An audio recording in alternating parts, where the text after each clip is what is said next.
يا بقى على الأفكار اللي بتطلع من حالات الستاير، عملنا بيها أفكار كتيرة جدًا قبل كده، وكلها كانت عملية أوي. النهارده بقى هنشوف برضه منها أفكار حلوة جدًا، وكمان برضه أكيد هتكون عملية أوي.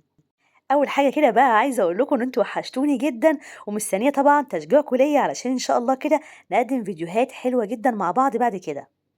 حطوا بقى كده لايك جميل زي ما إحنا متعودين مع بعض، وتعالوا بقى نشوف أفكار النهارده.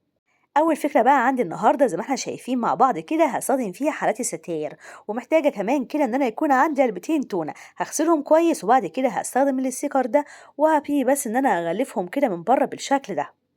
ظهر عندي كده زيادة مفيش مشكلة خالص، هبتدي كده إن أنا أمشي عليها بالمقص من قدام وكمان برضو من ورا زي ما احنا شايفين مع بعض. وناخد بقى دلوقتي العلبة التانية وبرضو بنفس الطريقة هبتدي إن أنا أغلفها. نيجي بقى دلوقتي لحالات الستاير، وزي ما احنا شايفين اول حاجة هشيل منها الجزء اللي بيكون فيها، وطبعا بيتشال سهل جدا بالايد. وبعد كده هستخدم برضو نفس الستيكر اللي احنا استخدمناه قبل كده.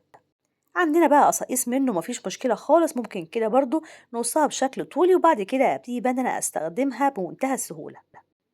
هعمل كذا واحدة زي ما احنا شايفين بالطريقة دي، وبعد كده كل اللي احنا هنعمله ان احنا هنجيب بقى الحلقة بتاعتنا اللي احنا اكيد برضو شلنا منها الجزء اللي احنا قلنا عليه في الاول خالص. وبعد كده هبتدي بقى ان انا اغلف الحلقة بتاعتي بالستيكر اللي معايا بالشكل ده. همشي على الحلقة كلها زي ما احنا شايفين مع بعض بالشكل ده، والمكان على طول كده انا اغلفه واحط عليه بس ايدي كده كويس علشان اضمن ان هي هتكون برضو ماسكة معايا كويس جدا. القطعة اللي معايا خلصت مفيش مشكلة خالص، نجيب بقى دلوقتي القطعة التانية. وبعد كده برضو هبتدي ان انا الف عليها برضو الستيكر اللي معايا. الستيكر ده بيتباع عند المحلات بتاعة الادوات المنزلية ورخيص مش غالي خالص، زي ما قلنا كتير جدا قبل كده، وفي منه كمان كتير الوان مختلفة. عملت كده كذا حلقة، وبعد كده هجيب بقى علبتين التونة بتوعنا الحلوين دول، وكل اللي احنا هنعمله فيهم احنا هنحط كده شمع من تحت، وبعد كده هبتدي ان انا اثبت الاتنين في بعض. طيب أنا بقى ما عنديش علب التونة دي، ما فيش مشكلة خالص، ممكن جدًا على فكرة نستخدم علبة صلصة، هتدينا برضه نفس النتيجة، بس بقى هتكون علبة صلصة واحدة بس. نيجي بقى دلوقتي للحلقات بتاعتنا، وكل اللي إحنا هنعمله فيها إن إحنا أول حاجة كده هنحط شمع على الحلقة نفسها، وبعد كده هنثبت بقى الحلقة بتاعتنا بالطريقة دي.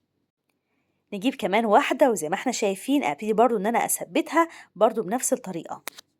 لو انت بقى وصلتي معايا لحد هنا كده وبتحبي الأعمال اليدوية، شجعيني كده بلايك جميل زيك علشان الفيديو يوصل لأكتر عدد من الناس، وكمان أكتر عدد يشوفوه يستفادوا بيه. كده خلاص عملنا بقى الحلقات بتاعتنا والدنيا كلها تمام لحد هنا. عايزة بقى دلوقتي ان انا اكسر اللون بتاعي، وكمان برضو اظهر شكل الحلقة نفسه اللي معايا. فهستخدم هنا بقى زي ما احنا شايفين مع بعض كده اللولي ده هيديني شكل حلو جدا. وبعد كده بقى نشيل الزيادة اللي هتظهر عندنا، مفيش مشكلة خالص. وعلى فكرة أي حاجة بنشيلها من كل الأدوات اللي احنا بنستخدمها أو من كل الخدمات اللي احنا بنستخدمها دي بنحطها بعد كده برضو في أعمال تانية. هاجي دلوقتي بقى لواحدة تانية ونفس الفكرة برضو، هنحط أول حاجة الشمع بتاعنا، وبعد كده بقى نثبت اللون اللي معانا برضو بنفس الطريقة. أظن الموضوع سهل جدًا، جدًا، وما فيهوش أي صعوبة خالص. كده بقى عملت كل الحالات اللي معايا لحد هنا. طيب الجزء بقى اللي فوق ده هنسيبه كده؟ لأ مش هنسيبه كده خالص، هابتدي برضه إن أنا أجيب كده برضه جزء من اللون اللي معايا وبرضه هاثبته من فوق، وبعد كده برضه أكيد هاجيب جزء تاني وبرضه هاثبته من تحت. هاجي بقى هنا على القاعدة اللي هتكون طبعًا عندي وكل اللي هنعمله فيها، هابتدي بقى إن أنا أحط هنا اللولي ده هيدينا شكل حلو جدًا، وكمان برضه هيرفعها لنا كده شوية. ما تيجوا بقى دلوقتي نشوف هنستخدمها في إيه وهنستخدمها إزاي. دي صفاية الحوض على فكرة عندي زيادة، وممكن على فكرة نستخدم صفاية الحوض نفسها مش هيحصل لها أي حاجة. ودي كمان قطعة فحم كده سخناها على البوتاجاز، وبعد كده هبتدي بقى إن أنا أستخدمها كمبخرة بالشكل ده. فكرة حلوة جدا وكمان عملية أوي، محدش خالص بقى يصدق إن إحنا عملنا كده مبخرة بإيدينا. ودي بقى كانت أول فكرة عندنا النهاردة. حطوا بقى كده لايك جميل لأول فكرة، وتعالوا بينا بقى دلوقتي كده ندخل بإيدينا اليمين على تاني فكرة عندنا النهاردة. وتاني فكرة بقى عندي النهاردة هستخدم فيها برضو حلقات الستاير. هجيب بقى الحلقات بتاعتي، وبعد كده هبتدي أشيل برضو منها الجزء اللي احنا بنشيله بإيدينا، وبعد كده هستخدم بقى هنا حبل الخيش أو خيط الخيش زي ما احنا شايفين مع بعض. هبتدي كده إن أنا أغلف طبعا الحلقة بتاعتي بيه بالطريقة دي. وبعد كده بقى هبتدي إن أجيب جزء كده من خيط الخيش اللي معايا، وهبتدي بس كده إن أنا أربطهم في بعض زي ما احنا شايفين مع بعض بالطريقة دي. موضوع سهل جدا جدا ومفيهوش أي صعوبة خالص. هنمشي على الخطوات نفسها وهتدينا نفس النتيجة. ربطنا أول حاجة كده اتنين، وبعد كده هبتدي برضو إن أنا أربط اتنين تانيين، وبعد كده بقى هخليهم تلاتة كده قصاد بعض. هجيب بقى واحدة كده زي ما احنا شايفين، وهبتدي برضو إن أنا أربطها على طبعا الواحدة اللي هتكون تانية كده، بعد كده برضو هشيل أي زيادة تقابلني، وبعد كده هكمل برضو بنفس الطريقة.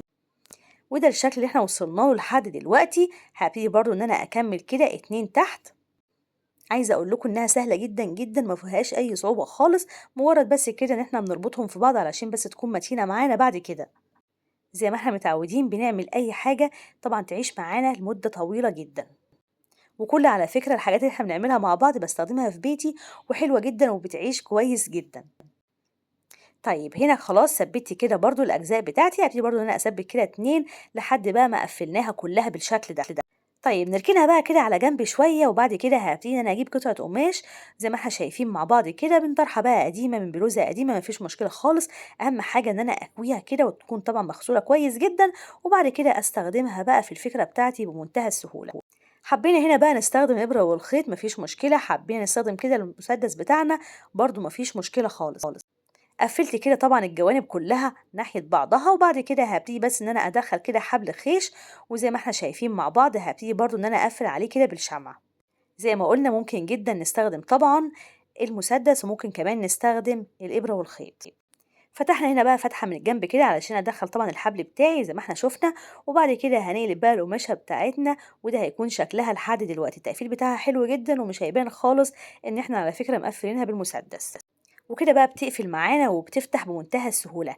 نيجي بقى دلوقتي الخطوة اللي بعد كده، وابتدي بس اني ادخل فيها قطعة القماش بتاعتنا بالشكل ده، وعلشان بقى تكون باينة اكتر واكتر حطيت فيها كده اي حاجة من جوه، وبعد كده هبتدي بقى ان انا اقفل بمنتهى السهولة بالشكل ده. نربط بقى كده ربطة على شكل الفيونكة زي ما احنا شايفين مع بعض، ونيجي بقى دلوقتي لإيد الشنطة، وطبعا إيد الشنطة أكيد برضو هتكون من حبل الخيش علشان تكون لايقة كلها على بعضها. وهنا بقى هربط بس كده بايدي، مفيش اي حاجه اكتر من كده من ناحيتي وكمان برضو من الناحيه التانية يعني. علشان بقى اخلي الشكل عندي احلى واحلى، حبيت كده ان انا احط كده فصوص لولي هتدينا شكل حلو جدا، وكمان برضو هتظهرها لي اكتر. في النص هنا بقى حبيت كده ان انا احط الورده دي زي ما احنا شايفين بالشكل ده، وبكده هنكون عملنا شنطه حلوه جدا، وبرضو محدش خالص هيصدق ان احنا عملناها بايدينا. عايزه اقول لكم ان الحاجات دي بتتباع غاليه جدا، فحلو جدا ان احنا نعملها كده في بيوتنا، كمان هتكون رخيصه قوي قوي، وكمان تكلفتها رخيصه جدا، وبرضو اهم حاجه ان هي هتكون برضو شكلها كده على مزاجنا ومحدش كمان لابس زيها. ودي كانت تاني فكره عندنا النهارده. حطوا بقى كده لايك جميل لتاني فكره، وتعالوا بينا بقى دلوقتي نروح لتالت فكره عندنا النهارده. كان عندي كده بقى كذا غطا العلب بتاعتهم اتكسرت، فحبيت طبعا ان انا استخدم بقى الغطيان دي في فكره كده تكون حلوه وتكون كمان عمليه واكون كمان محتاجاها. فما لقيتش بقى انسب من الفكره اللي انا هعملها معاكم دي. جبت هنا الغطا بتاعي وغسلته كده كويس، وبعد كده هبتدي انا استخدم هنا اي ستيكر يكون متوفر عندي هنا الستيكر ده زي ما احنا شايفين مع بعض كده، ثبته على الغطا بتاعي، وبعد كده اخدت شكل الغطا، وبعد كده هبتدي بقى ان انا ادخل كل الزيادات دي كده ناحيه جوه، همشي عليها كلها لحد زي ما قلنا ما ناخد شكل الغطا اللي معانا. زي ما احنا شايفين ده هيكون بقى شكل الغطا بتاعي. بعد كده بقى هقلب الغطا بتاعنا، وبعد كده هجيب جزء تاني برضو من الستيكر اللي معايا، وهبتدي برضو كده طبعا زي ما احنا شايفين ان انا اثبت بقى من الناحية التانية علشان الشكل عندنا يكون حلو من قدام وكمان برضو حلو من ورا. طيب بعد ما خلاص بقى ثبتنا كده الستيكر بتاعنا والدنيا كلها تمام، هعمل كمان برضو غطا هيكون برضو بنفس الطريقة. وعندي هنا كمان برضو رول الكرتون ده هبتدي كده ان انا اجيبه، وبعد كده هبتدي ان انا اغلفه برضو بنفس طبعا الستيكر اللي معانا. زي ما احنا شايفين بيتغلف سهل جدا جدا.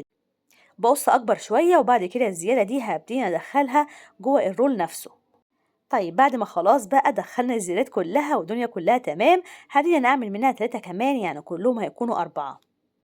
هاجي بقى هنا دلوقتي على الجزء ده، وهبتدي انا احط كده حبه شمع كويسين، وبعد كده هبتدي بقى ان انا اثبته بالشكل ده. هبتدي برضو ان انا اروح لواحد تاني ونفس الفكره برضو هبتدي انا اثبته الناحيه التانيه، واكيد برضو هعمل كده في الاتنين اللي هيكونوا باقيين. من فوق هنا بقى هبتدي انا احط الشمع كده، واحط كده حبه شمع محترمين علشان تمسك معايا كويس جدا، وكمان تكون ثابته برضو معايا كويس جدا. وبعد كده هجيب بقى الغطا التاني بتاعي وهثبته كده من ناحيه فوق بالشكل ده، وزي ما احنا شايفين متينة جدا وكمان ثابتة قوي وماسكة في بعضها. حبيت بقى كده ان انا اظهرها اكتر واكتر، فحبيت هنا بقى ان انا استخدم كده الاسترس طبعا اللي بتقص بتاعنا ده، زي ما احنا عارفين ان هو رخيص ومش غالي ولا اي حاجة، وكمان بيدينا برضو شكل حلو. بنقص بقى منه براحتنا خالص وناخد منه كده اي وحدات احنا محتاجينها. هنثبته كده بالشمع زي ما إحنا شايفين مع بعض، وبعد كده هابتدي برضه إن أنا أنزل كده تحت، ونفس الفكرة برضه هابتدي أنا أثبت جزء تاني من الاستراس اللي معايا. وبعد ما خلاص بقى ثبّتنا كده الجزء اللي فوق من الاستراس وكمان برضه ثبّتنا الجزء اللي تحت، نيجي بقى دلوقتي بقى للخطوة اللي بعد كده وهتكون برضه سهلة جدًا.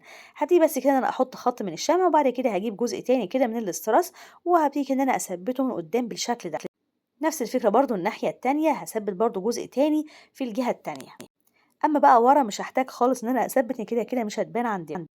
3 بقى كده وردات حلوين علشان الشكل عندنا يكون أحلى، وبعد كده هابتدي أنا أستخدم كده أي فروع خضرا تكون عندي من ورد قديم. هاثبّت كده 3 تحت، وكمان برضه أكيد هاثبّت ال3 فوق. وحبيت هنا أنا أستخدم كمان رجول من اللولي علشان تدّيها شكل أحلى وأحلى. وتعالوا نشوف بقى هنستخدمها في إيه وهنستخدمها إزاي. هاستخدمها كمنظم بالشكل ده، فكرة حلوة جدًا وكمان عملية أوي. ده كان فيديو النهارده، أتمنى فعلًا يكون عجبكم. ما تنسوش تحطوا لايك للفيديو وكمان تشتركوا في القناة لو أنتم من أول مرة بتشوفوني، واسيبكم في حفظ الله وأمنه.